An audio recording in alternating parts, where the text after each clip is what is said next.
আজ আমি তোমার সরম ধরম জীবন যৌবন সব সব কেড়ে নেব। Wow, lovely.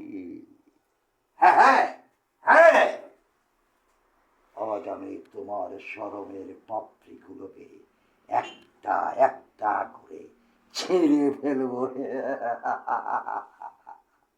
তার ধর্মের উপরে যৌবনের লালসার মৌচাকের মধুর মতো পান করবো পান।